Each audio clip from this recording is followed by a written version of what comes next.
କଣ ଏମିତି ଗୋଟେ ହବ ନା କାଉ ତ ଭଲ ଲାଗୁଛି ନା।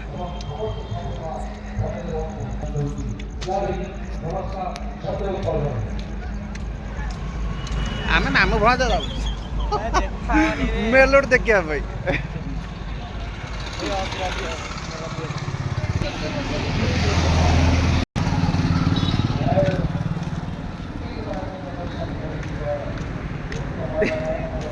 ଡୁପ୍ଲିକେଟ ଭଣଜାଟା।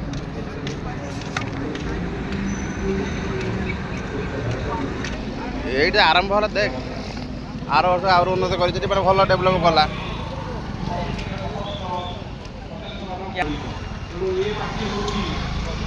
ଖର୍ଚ୍ଚା ଖର୍ଚ୍ଚ ପୁଲିସ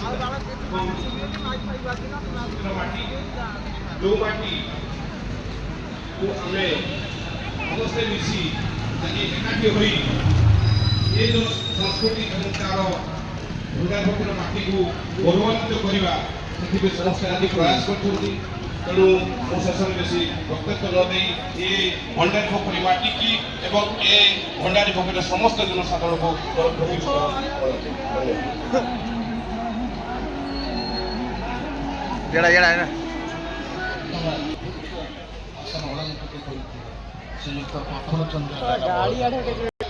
ବାସୁଦେବପୁର ବିଧାୟକ ବଡ଼ ଭାଇ ପୂଜ୍ୟ ଅଶୋକ ଦାସ ମହୋଦୟ, ମୋର ରାଜନୈତିକ ଅନ୍ୟତମ ଗୁରୁ, ଯାହାଙ୍କ ପାଇଁ ମୁଁ ପରିଚିତ, ଯାହାଙ୍କ ପାଇଁ ମୋ ଜୀବନର ଗତିପଥ ବଦଳିଥିଲା।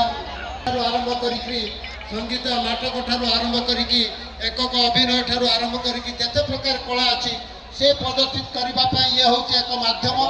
ଯେ ସର୍ବପ୍ରଥମେ ମୁଁ ସେଇମାନଙ୍କୁ ଧନ୍ୟବାଦ ଦେବି ଯେଉଁମାନଙ୍କ ପ୍ରଚେଷ୍ଟାରେ, ଯେଉଁମାନଙ୍କ ଆଗ୍ରହ ସହିତ, ଉତ୍ସାହର ସହିତ ଯେ ଏ ବର୍ଷ ପ୍ରଥମ କରିକି ଭଣ୍ଡାରୀ ପୋଖରୀରେ ଆମର ଯେଉଁ ମହୋତ୍ସବ କାର୍ଯ୍ୟକ୍ରମ ଆରମ୍ଭ ହେଇଛି, ସମସ୍ତଙ୍କୁ ସେଇ କମିଟିର ସମସ୍ତ ବନ୍ଧୁମାନଙ୍କୁ ମୁଁ ଅଶେଷ ଅଶେଷ ଧନ୍ୟବାଦ ଦେବି, କୃତଜ୍ଞତା ଜଣାଇବି। ଆପଣମାନେ ଏମିତି ଏକ ସୁନ୍ଦର କାର୍ଯ୍ୟକ୍ରମ ଆୟୋଜନ କରିଛନ୍ତି।